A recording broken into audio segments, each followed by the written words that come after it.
Temporary life in lockdown, जिंदगी के जुगाड़। हेलो मित्रों, नमस्कार।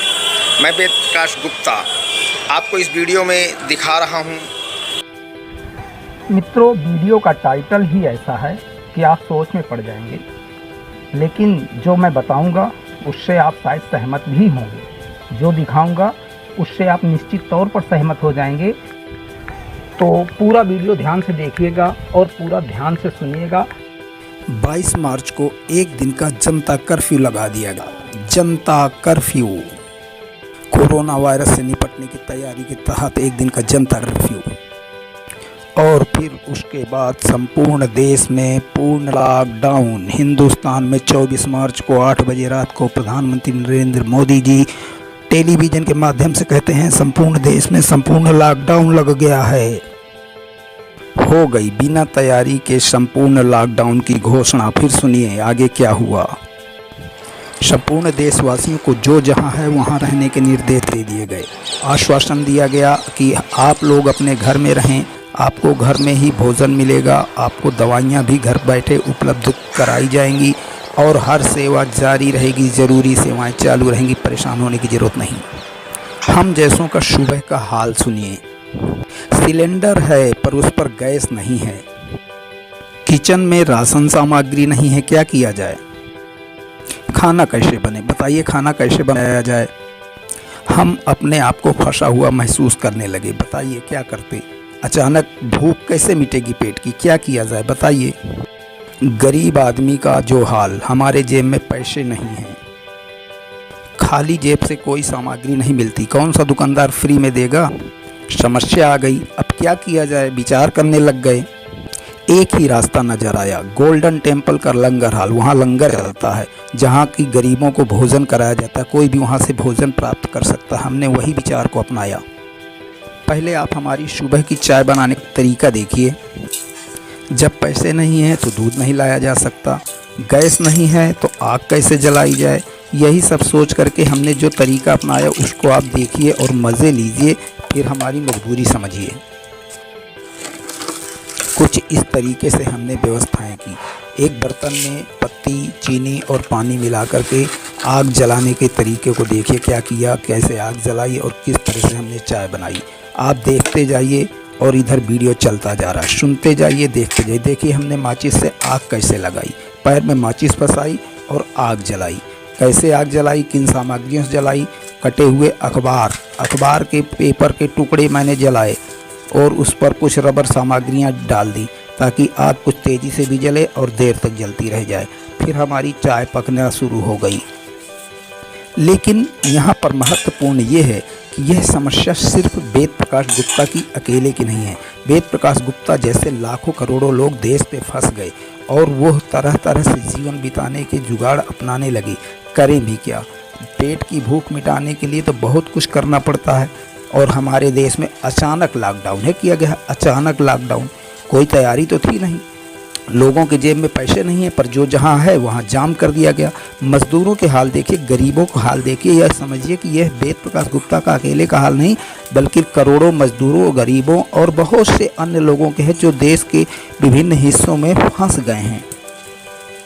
आश्वासनों और घोषणाओं से पेट नहीं भरते। पेट तो भरते हैं जब पेट के अंदर भोजन जाता है, पानी जाता है। आश्वासनों से क्या है? आप खूब आश्वासन दे दीजिए, खूब घोषणाएं दे दीजिए, लेकिन अगर ज़मीनी हकीकत पर लोगों के पास पैसे नहीं पहुंचेंगे, राशन सामग्री नहीं होगी, तो आपकी घोषणाएं कोरी घोषणाएं सिर्फ कोरी ही साबित होंगी। देशवासियों की आप जान बचाने पर नहीं, देशवासियों की जान लेने पर तुले हुए हैं। पहले 21 दिन का लॉकडाउन किया गया, 21 दिन का। चलिए ठीक है, किसी तरीके से जनता ने या देशवासियों ने सहयोग दिया, जीवन को बिताया। लेकिन 21 दिन का लॉकडाउन ख़त्म होने नहीं पाया और फिर उसके बाद 19 दिन का फिर बढ़ा दिया गया। अब हो गया 40 दिन का। उसको भी किसी तरीके से देशवासियों ने झेला, लेकिन लोगों को कहाँ तक मदद मिले? गरीब आदमी को कौन खाना खिलाए?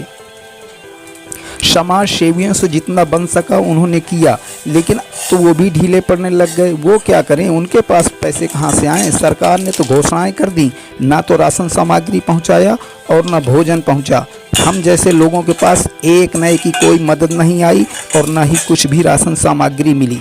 और फिर उसके बाद दोबारा बढ़ा दिया गया लॉकडाउन 14 दिन के लिए। आखिर बढ़ाते तो जा रहे हैं, लेकिन क्या वास्तव में आपने देखा है कि लोगों की व्यवस्था हो पा रही है या नहीं हो पा रही है?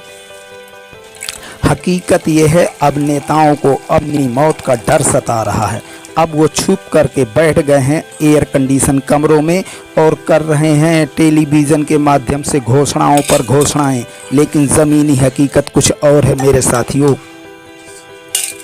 हालातों से मजबूर होकर के पेट की भूख न मिटने की स्थिति में गरीब मजदूर निकल पड़े अपने अपने घरों गांवों को जाने के लिए, बिना वाहन पैदल। लेकिन हमारे देश की पुलिस ने खूब लाठी डंडे बरसाए, ना कि उनकी व्यवस्था की, ना कि मदद की। सरकारों के निर्देश डंडे मारने वाले हो गए। चाहे केंद्र की बैठी हुई सरकार हो और चाहे प्रदेशों की सरकारें, सब स्वार्थी की स्वार्थी नजर आई। गरीबों के लिए सब के सब स्वार्थी निकले। किसी ने भी गरीबों की तरफ ध्यान नहीं दिया गया। चाहे जहां पर जिसकी सरकार हो, चाहे इन राज्यों में बीजेपी की सरकार हो और चाहे जिन राज्यों में कांग्रेस की सरकार हो और चाहे किसी भी अन्य दल की सरकार हो, कोरी घोषणाएं, कोरी घोषणाएं, कोरी घोषणाएं होती रह गईं। देश भर में खूब धन एकत्र किया गया कोरोना संकट से निपटने के लिए। नया पीएम केयर फंड बनाया गया, खूब रकम आई, लेकिन सब कुछ नदारद हो गया। लूट ले गए लोग, लूट ले गए। अब हमारा जीवन गोल्डन टेम्पल के लंगर के भरोसे आज भी चल रहा है। अगर लंगर हाल ना होता, वहाँ से भोजन सामग्री न मिल रही होती, बेशक एंट्री बंद है, लेकिन भोजन तो अब भी कहीं ना कहीं से बाहर से लंगर उपलब्ध करा दिया जाता है। गोल्डन टेम्पल की ऐसी कमेटी है कि वो गरीबों को भूखों मरते नहीं देख सकते। वो किसी न किसी तरीके से लोगों को भोजन उपलब्ध ही कराते हैं। ऐसा सिख धर्म के गुरुओं का संदेश है। उन्होंने मानवता की सेवा के लिए ही सब कुछ जीवन को नेछावर करने का संदेश दिया है।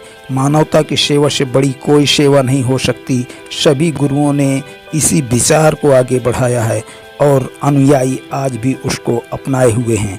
इसलिए वो गरीबों को भोजन ज़रूर देते हैं।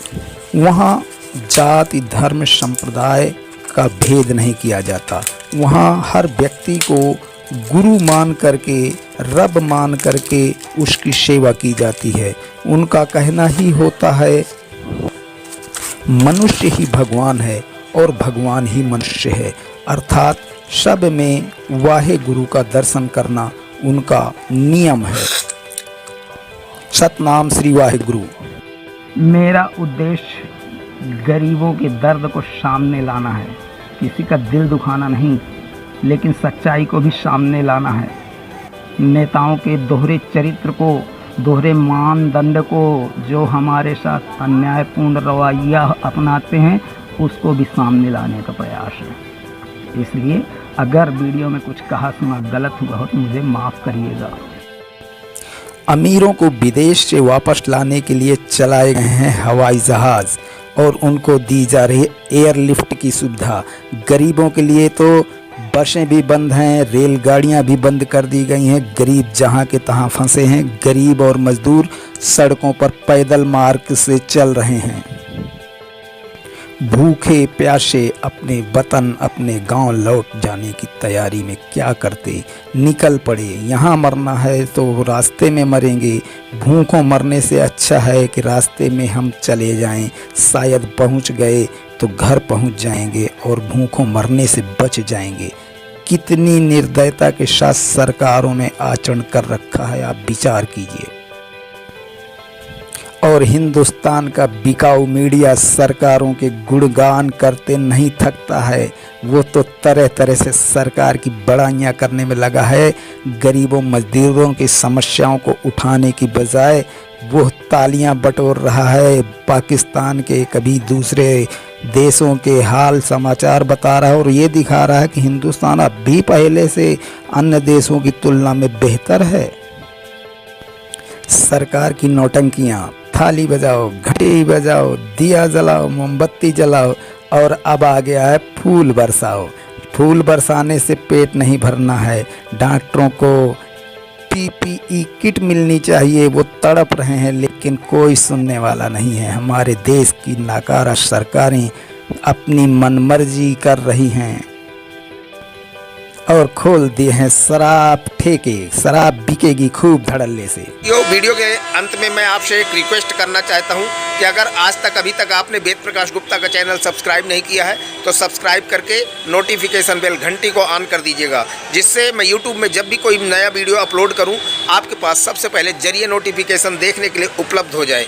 इन्हीं शब्दों के साथ अपनी वाणी को विराम देता हुआ आपका अपना वेद प्रकाश गुप्ता। जय हिंद, जय भारत, वंदे मातरम।